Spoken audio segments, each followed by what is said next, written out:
O Senhor é bondoso e compassivo, Salmo 102, um bom dia.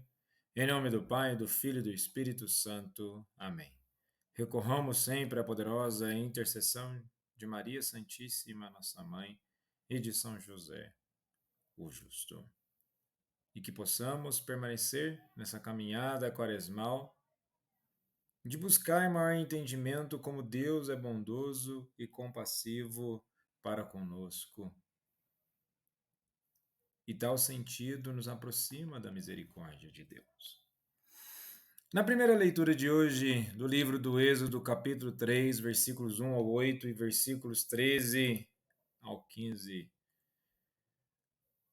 ampliando um pouco mais a nossa visão sobre o capítulo 3, que se passa quando Moisés, que fugiu do Egito após matar um egípcio, está vivendo em Midian, onde se casou com Zípora, filha de Jetro, e tornou-se pastor. Ele vive como estrangeiro, afastado de sua origem hebraica e da opressão que seu povo sofre no Egito.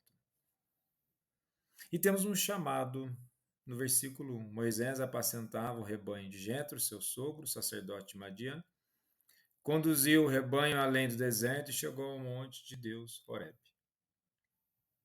E lá, o anjo do Senhor apareceu-lhe numa chama de fogo, no meio de uma sarça, e Moisés olhou a sarça, ardia, mas não se consumia. E nesse sentido, na presença do anjo, muitas vezes essa expressão refere-se à manifestação direta de Deus.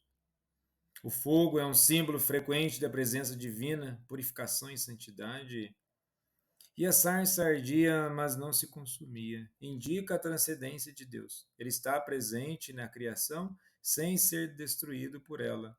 Também simboliza a misericórdia divina que permite ao povo de Israel sobreviver à opressão. E nesse sentido de Deus ser uma presença que não se consome, pois Deus está presente no tempo, mas ele não é consumido pelo tempo, pois ele está fora da dimensão do tempo.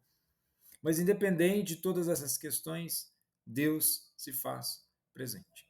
Deus está conosco, ele se manifesta para que tenhamos proximidade.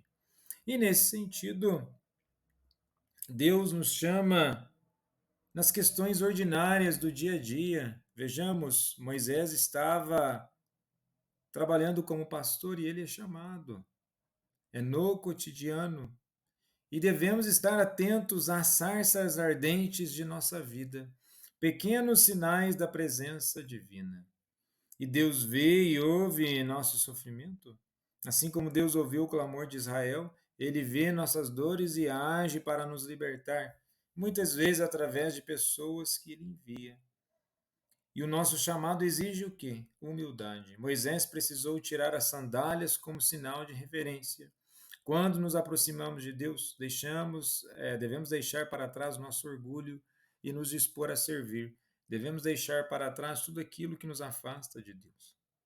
Basta também entender o que verdadeiramente nos afasta de Deus, o que está acontecendo em nossas vidas para que de fato tenhamos a presença de Deus mais próxima de nossa consciência e de nosso coração. E na segunda leitura de hoje, na primeira carta aos Coríntios, capítulo 10, dos versículos 1 ao 6, versículo 10 e 12, Paulo adverte os coríntios para que não caiam na idolatria e no pecado, usando o exemplo do povo de Israel no deserto. Ele mostra como Deus concedeu bênçãos aos israelitas, mas muitos caíram por sua desobediência. A travessia do mar como figura do batismo, por mais que muitos tenham visto sinais, participaram de muitas bênçãos, isso não foi suficiente para permanecerem fiéis. E assim em nossas vidas. Muito nós recebemos de Deus, muito nós temos, recebemos muitas graças, mas é preciso permanecermos fiéis. Receber a graça de Deus, receber os sinais, muitas vezes não é o suficiente para que possamos permanecer no caminho. Agora, o que nós precisamos constantemente é a intimidade e comunhão com Deus. A graça não garante a salvação sem perseverança. Existe sim a graça de Deus, da manifestação da sua misericórdia, mas existe a nossa contrapartida de sermos perseverantes. Então não basta ter fé, é necessário perseverar na fidelidade a Deus. Muitas vezes nos dias de hoje as pessoas acham e misturam que ter fé é ficar sentindo as coisas, arrepios, sensações boas no coração, uma alegria superficial. Mas para você sentir isso, necessariamente você não precisa de fé, você pode recorrer a outras coisas. Agora, a caminhada de fé é uma caminhada que, além de, sim, nós nos sentimos bem, alegres, recuperados e renovados, nós verdadeiramente temos que ter um sentido de santificação. E com isso, essa segunda leitura é um forte chamado à vigilância espiritual. Deus concede sua graça, mas espera que respondamos com fidelidade. Assim como os israelitas receberam sinais e bênçãos, também nós recebemos os sacramentos e a palavra de Deus. No entanto, devemos perseverar na fé, evitando a idolatria, a murmuração e a autossuficiência. Que possamos lembrar das palavras de São Paulo e viver com humildade e gratidão, confiando em Deus e perseverando no caminho da santidade. Aquele que julga estar de pé, cuide para não cair, conforme está no capítulo 10, versículo 12. E com o evangelho de hoje, em Lucas capítulo 13, dos versículos 1 ao 9, Jesus aborda a questão do sofrimento e da necessidade de conversão por meio de dois exemplos trágicos e da parábola da figueira estéril. Ele ensina que todos precisam se arrepender, pois a morte pode vir de repente, e Deus, apesar de paciente, espera frutos de sua vinda. E Lucas, nesse capítulo 13, está inserido em uma seção do Evangelho em que Jesus exorta os discípulos à vigilância e à conversão. No capítulo anterior, já estava falando sobre a importância de reconhecer os sinais dos tempos, em Lucas 12, versículos 54 a 56, e da necessidade de estar preparados para o juízo de Deus, ainda em Lucas 12, versículos 35 a 48. E aqui Jesus responde a um questionamento sobre tragédias recentes e enfatiza que todos devem se arrepender, pois o juízo divino é iminente.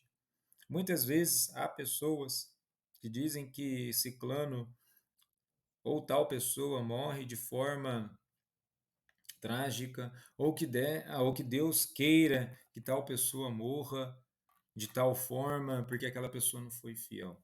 Vejamos bem, isso não tem nada a ver com a pedagogia de Deus.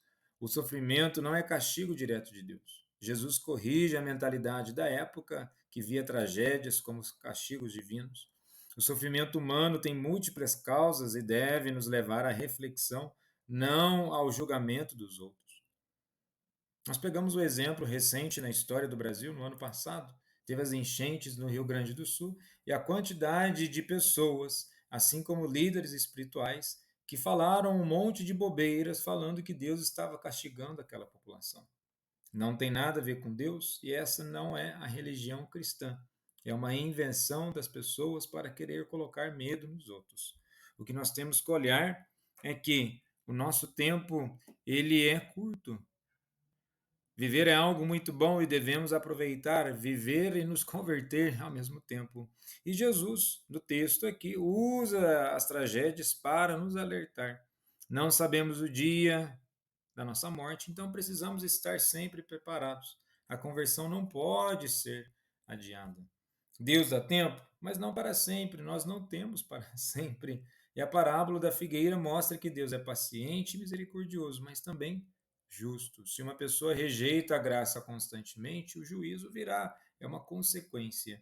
E nesse sentido, a figueira estéril representa aqueles que recebem a graça de Deus, mas não produzem frutos. Produzir frutos significa viver conforme os ensinamentos de Cristo, praticar obras de caridade, ter uma vida de oração e uma busca pela santidade. Nesse sentido, novamente, nós voltamos à questão da fé. Fé é persistência, é conformidade com a vontade de Deus e uma vontade constante de mudar de vida para que sejamos pessoas dignas e que buscam a santidade constantemente. Jesus, manso e humilde de coração, fazei o nosso coração semelhante ao vosso.